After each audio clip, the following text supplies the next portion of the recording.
Hello and welcome again to this case mini lecture 2.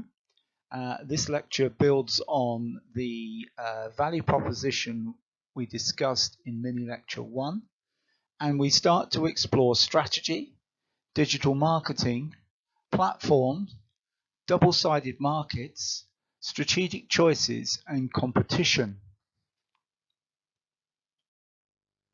So the outline of this relatively short lecture is we're going to look at markets, something called multi-sided markets, and platforms, digital marketing, segmentation and targeting, and emerging markets and platforms. Marketing is such a large subject, it's going to be quite difficult to cover a lot of material in this. Some of you will have done marketing in the second year, and I'm trying to focus this very short lecture on things that are relevant for the assignment and things around digital marketing that are critical for an understanding of the digital economy. So just a quick recap of the business model lecture. We talked about technological change and markets, and we talked about the different layers associated with strategy and the implementation of a market strategy. And you will recall we also talked about the market and competition and Porter's competitive strategy and the different types of competitive strategy. So what we are really looking at within this lecture is that industry competitive area and markets. And markets can be defined by industry, but equally markets can be defined by individuals, by the types of things they buy. So markets can be created, they can start, they can close, they can be extremely competitive, they can be monopolistic. So you've got quite a range of different markets, and some may be very competitive, some may not be. And of course you've got what's potentially going on here is you've got existing markets and the threat of new entrants. With a digital offering. There's also a threat of a substitute to an existing product as well, digitally. So some things that were physical maybe now become digital, and we're obviously seeing that with the current pandemic situation, where some products which were physical or in presence or in person have become digitalized. So some definitions of market here, just to look at. I quite like the fact that it could be an island in Finland, between Finland and Sweden, because that's quite interesting. That defines for me a market. So there are some boundaries. They are irregular. Maybe they're changing those boundaries through erosion or something, and that quite interestingly is sort of how markets often work. And you can see here the official definition is around a market is defined as the sum total of the buyers and sellers in an area or region. There's obviously meeting people together, the traditional view of markets in produce markets, or a market where there are buyers and sellers meeting, might be an insurance market in Lloyd's.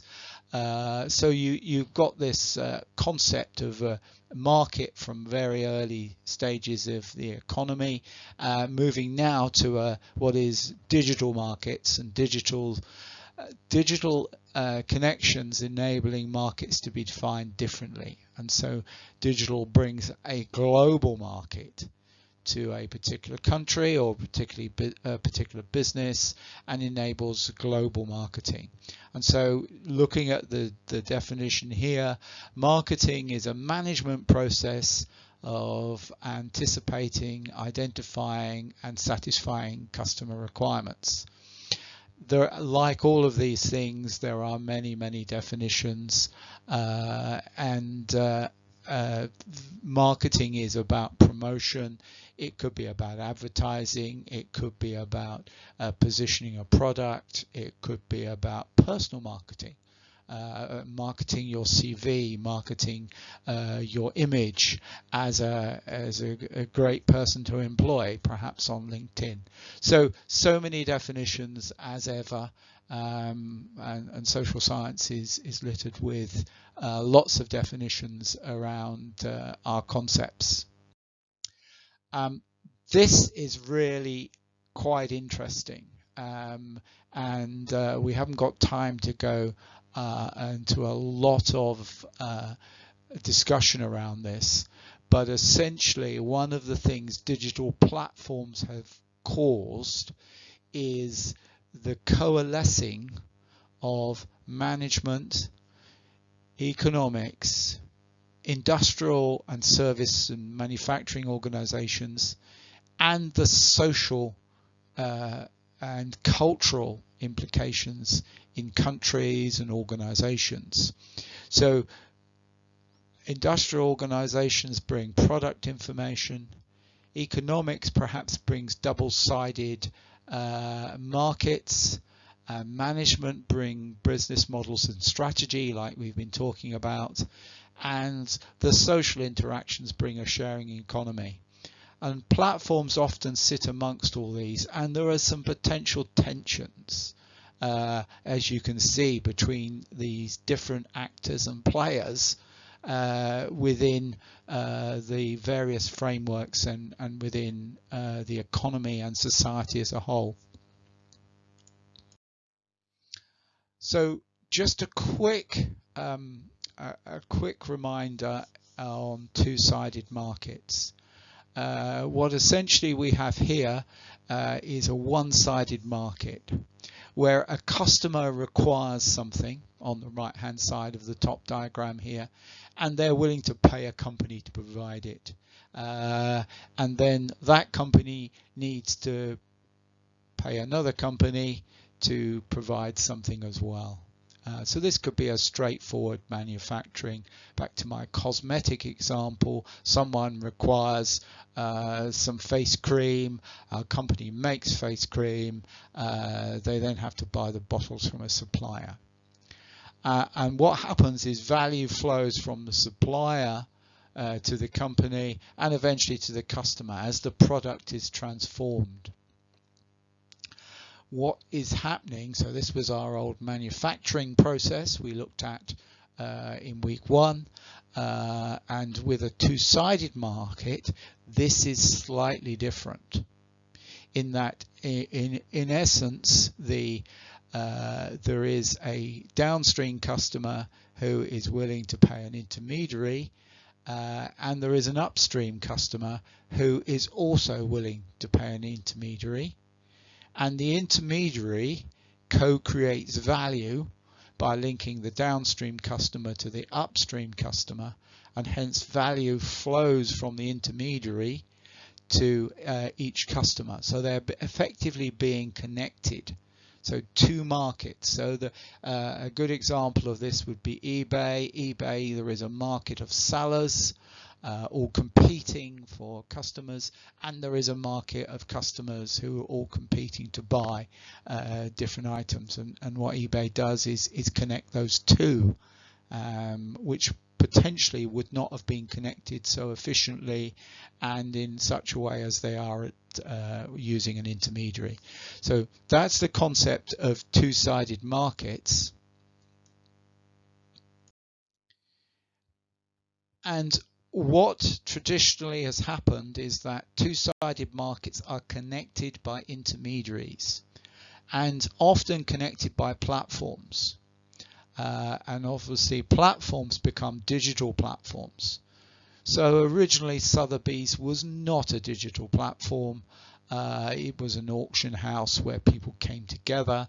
It was physical. It was buyers and sellers meeting in a sort of market, that sort of area. But now that can be efficiently joined. Airbnb, people who want to stay with people who have accommodation. a visa to manage transactions between people buying things and people who are receiving the revenue for them. London Stock Exchange. So you can see these multi-sided platforms and multi-sided markets have platforms associated with them. Why is all this important for the digital economy? It is because we are becoming a platform economy. So those that own the platforms have significant amounts of control and opportunity to create large markets, large global markets of joining markets and sellers together. So the classic examples are Uber, obviously, Amazon, Google, Apple, Alibaba in China, and platforms are often based in sectors. So just think about, what is it I'm talking to you on now? Well, Blackboard. Blackboard is a platform on the education sector. So it's joining students and lecturers, creating materials. It's a platform. So you'll find lots of industries now have their own platforms, which are handling those double-sided markets. Coming back to the business model canvas, so when you're creating a service or a product or even a platform, you're starting to think around those key components as part of your strategy.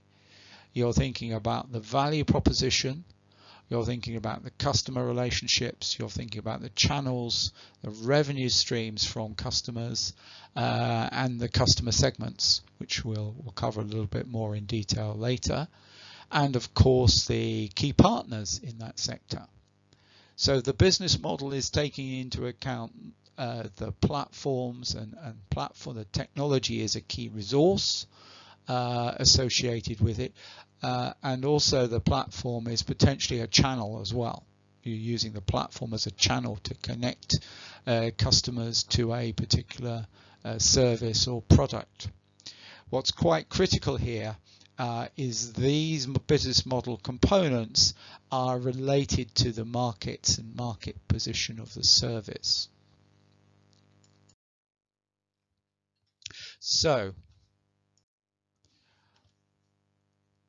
Ansoff in I think the 1970s originally it created a market matrix about how to exploit markets, he essentially said there is a component of market growth you're interested in, and you might be interested in product growth. So you want to grow your product, you want to grow your market, and there are several strategies you can use. Top left hand corner there, market development. You could develop a market. You could go into a new country and develop a market for your existing product. Top right hand, you can create a new product in a new market, and that's a diversification strategy. There are different levels of risk associated with these, but essentially those are two in new markets. And if you think of the group assignment, we're talking about new markets in those questions. Okay, so we're thinking about the existing products of those businesses in their current areas, but we're asking you to think about movements into new markets. And are those movements into diversification, or are they into market development? The left hand bottom one, market penetration. So an existing market, existing product, you want to grow it, and that's where perhaps competition is pretty acute, and different levels of market maturity come into play as well. On the right hand side, you want to put a new product into an existing market. So this links some of the marketing and strategy and business model material that we've covered so far. So what is an emerging market? So we're thinking now about the assignment question about an emerging market. We're also thinking about the work for this week for next week's tutorial, and the emerging market essentially is a country that is in the process of becoming a developed country.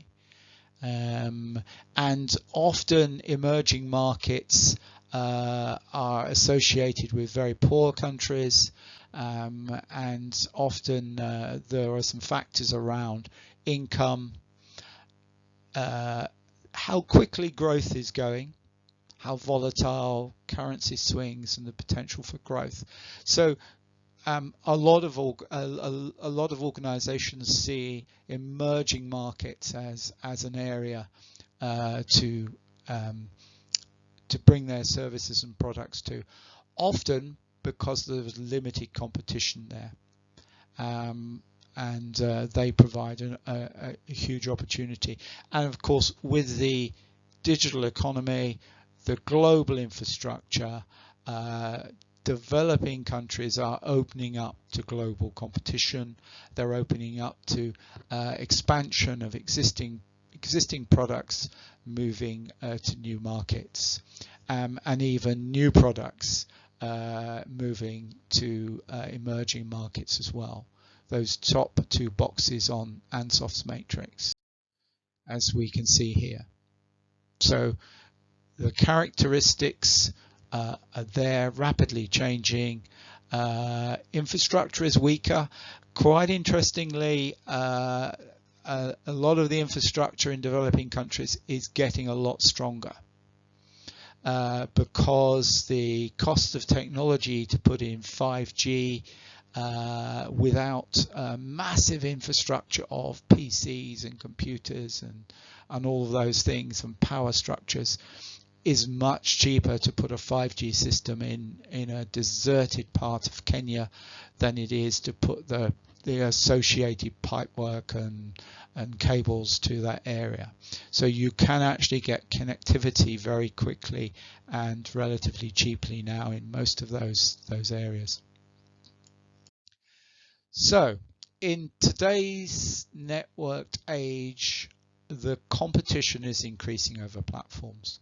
So those that own the platforms have quite an influence and power on how successful a particular product or service is. If you own the platform, you're in a good position. If you have to use someone else's platform, think application developers using Apple's platform of iPhone, the platform owner has an awful lot of power, an awful lot of connections, and an awful lot of data. The same with Google, the same with Facebook. So these organizations, these platform organizations, if you could think of it as the infrastructure, like a utility, the gas supply system in the UK, the electricity supply system in the UK, they're sort of almost virtual monopolies, not always, but they have a lot of the power because you need the infrastructure to deliver it. The platform companies have the same situation because the way to reach the global digital economy is through their platform or through different software, Microsoft obviously, or IBM, or some of the other people that provide cloud and platform services. So Asia Pacific, huge growth region, a lot of development there as well, but also South America, also India, Russia, lots of developing countries are starting to make a very quick jump into the digital economy. We're going to have a look at this example in the tutorials next week. This is 1MG. This is a platform for healthcare. It's about getting drugs and healthcare to lots of people in India. So we'll talk more about that, but that's an example of a platform which is not using the existing Google or Facebook or any of the other existing platforms. They created their own platform in an emerging country, and it's very successful. We'll talk more about that. Only started in 2015. So that's the context, platforms, digital strategy. We talked about the digital strategy being a component of a corporate strategy, a marketing strategy, and the supply chain management to give an information system strategy.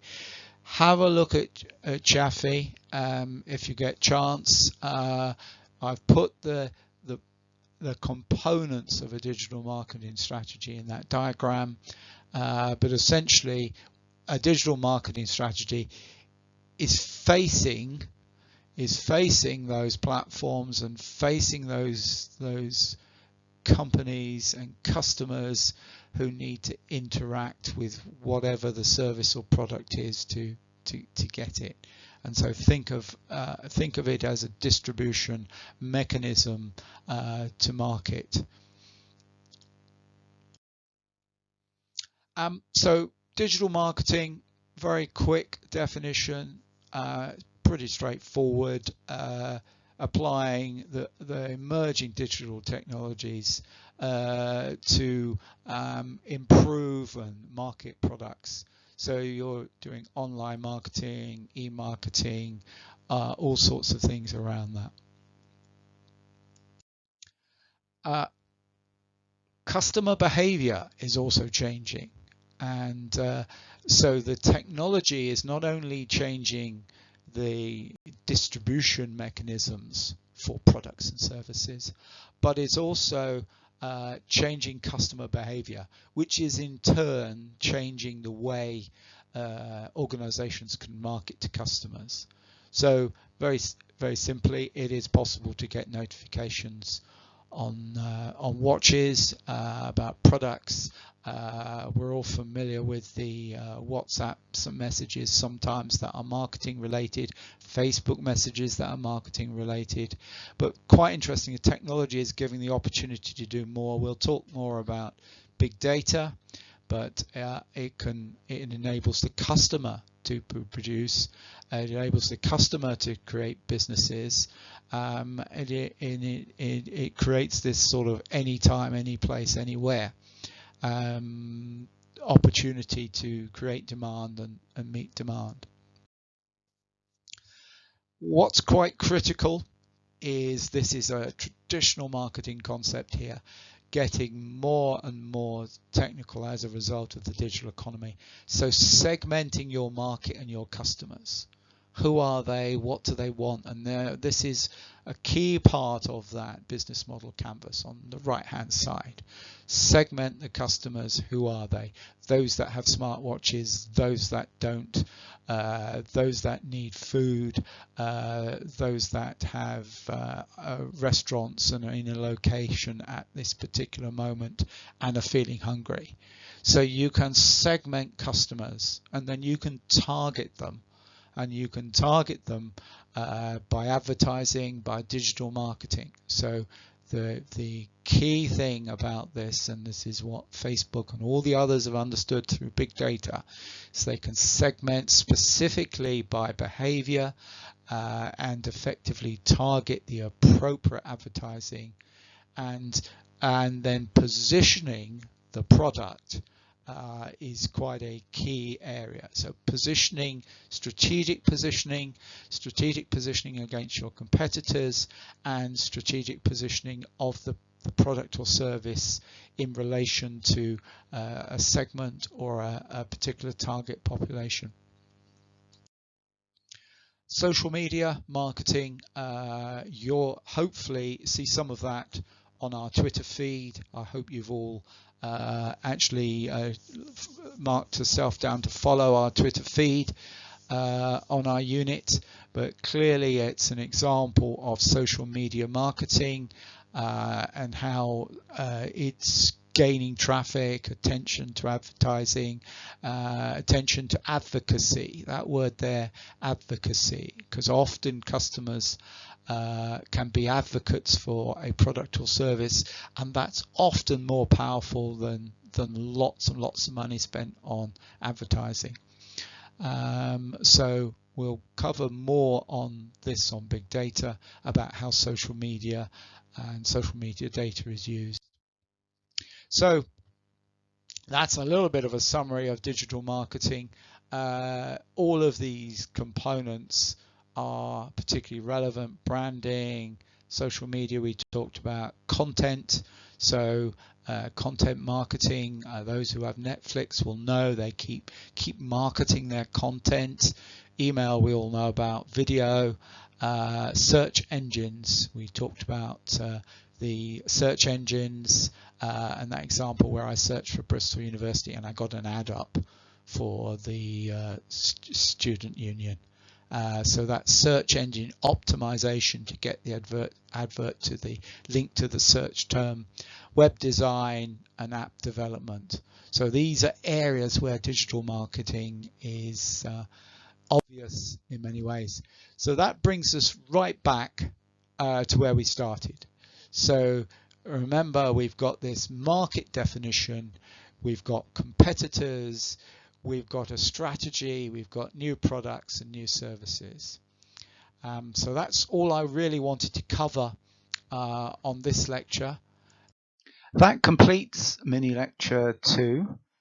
For mini lecture 3, we start to explore a little bit more detail on business models and how business models, value proposition and strategy start to form a linkage for digital businesses.